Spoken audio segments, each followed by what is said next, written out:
If you've ever launched a Sparrow and it went for your teammate instead of your intended target, go ahead and hit that subscribe button.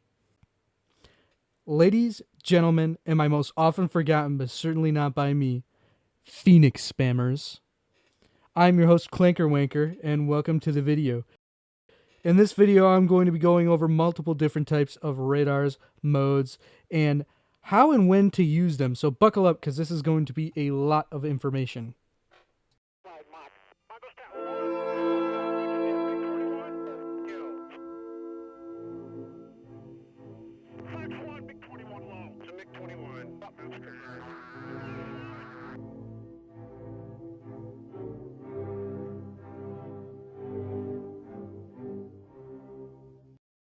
Starting with the most basic radars and working our way up, the regular non-pulse Doppler search and track modes work in all aspects and are completely immune to notching.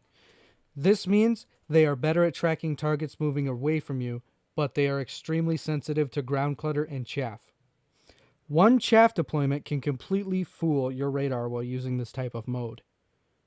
Targets below you will be far harder to detect, and flying at extremely low altitudes means your radar can only see directly above you. Some aircraft have less advanced radars, such as the F-5E, and they do not have IFF, so all targets appear as enemies. Speaking of IFF, here's how that works. Like I just mentioned, not all radars have IFF, and some radars have IFF on certain modes, but not on others. For example, the F4J, F4S, and all other pulse Doppler equipped Phantoms have a pulse Doppler velocity scan mode. This mode does not have IFF, but the regular non-pulse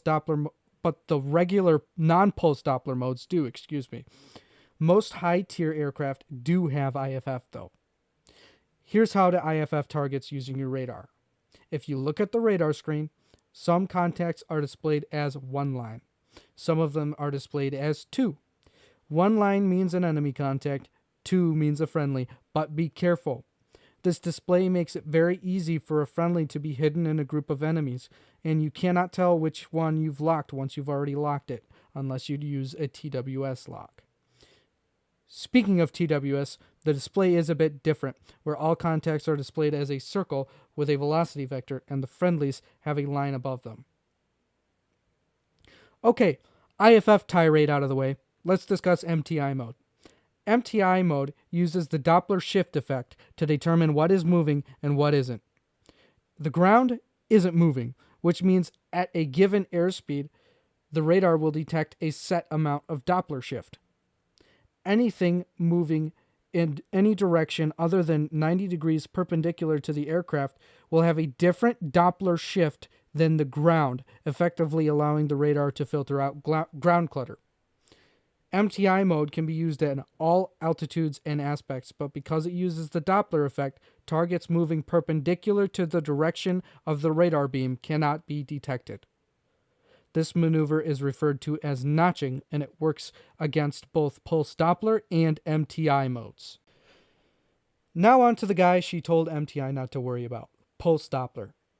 All top-tier fighters are equipped with multiple pulse Doppler modes. There are many to list, but the basic premise of pulse Doppler is that it's exactly the same as MTI, and as the name suggests, it uses a Doppler effect to filter out ground clutter. One key difference, though, is that pulse Doppler uses medium and high pulse repetition frequencies, or PRFs, which makes them better at tracking in front aspect, but worse in rear aspect. This makes them better at guiding missiles than MTI, which uses a low PRF. High PRF modes put an HDN marker above your radar screen, and they often have a minimum range, and allow you to track targets at longer ranges, but they are pretty useless in rear aspect. Medium PRF modes are just the normal PD modes, and you can track in all aspects with those. Now on the first mode is Search Pulse Doppler. It is literally just the search mode, but in medium PRF Pulse Doppler. Then there's PDV HDN. This is a high PRF mode, and I'm not really sure what the difference is between the regular search high PRF, so someone please enlighten me in the comments. Then there's TWS, which is a very fun mode which displays the vectors of all targets as if you were tracking them, and you can soft lock targets by moving the cursor over them, allowing you to launch active radar homing missiles or just allowing you to track them on your HUD. There are head-on modes of TWS and search on some aircraft as well, which I'm sure you can guess what that does. Now, one more miscellaneous feature of the more modern radars is automation. Radars on things like the F-15, which have non-pulse Doppler, high PRF, and medium PRF pulse Dopplers, also come with some automation. So in your search or TWS modes, the radar functions as normal, but when tracking a target, the radar will automatically switch between non-pulse Doppler, medium PRF, and high PRF modes, depending on what is necessary to maintain the lock. The radar may also be able to automatically reacquire a lost target along its last known flight path for a short time, and this can even be used to continue guidance to missiles that have already been launched. I don't have a list as to which radars can do what, but just know that this capability is out there, so check to see if your radar can do this. So we've talked a lot about radars, but we haven't even gone into how to use them effectively. So let's talk about this a bit. The first thing that you're going to want to do is disable the cyclic switching of radar targets setting in your options menu. Then go to controls and set up these bindings. I like to use my arrow keys for this. This will give you a cursor to move around on your radar screen and handpick the targets you want to lock. It's a very useful and intuitive interface that allows you to quickly lock a specific target while many others are present. Then, of course, you will need to bind the basic radar controls. Change radar IRST mode will get you to the different modes such as search pulse Doppler, search pulse Doppler head-on, TWS, and so on. Change radar scope scale allows you to change the maximum range of your radar display. Lock radar IRST on target will lock the selected target. Radar IRST beyond/within visual range mode will allow you to continuously scan directly in front of your nose, locking the first target to appear. It's also known as ACM mode. Now on to the more niche radar controls. These are not necessary to bind and are situational in nature. The radar tilt control axis allows you to tilt your radar up or down to search for targets above or below you. Change radar search mode changes the width of the area your radar is searching. Now, some tips on how to use all of these. First and foremost, I just want to say that you do not want to use ACM mode for anything other than gunfighting.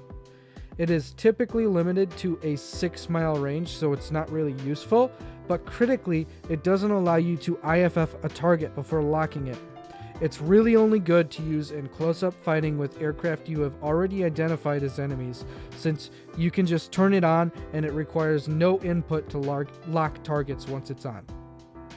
Now, the tilt control axis is something that I don't even have bound.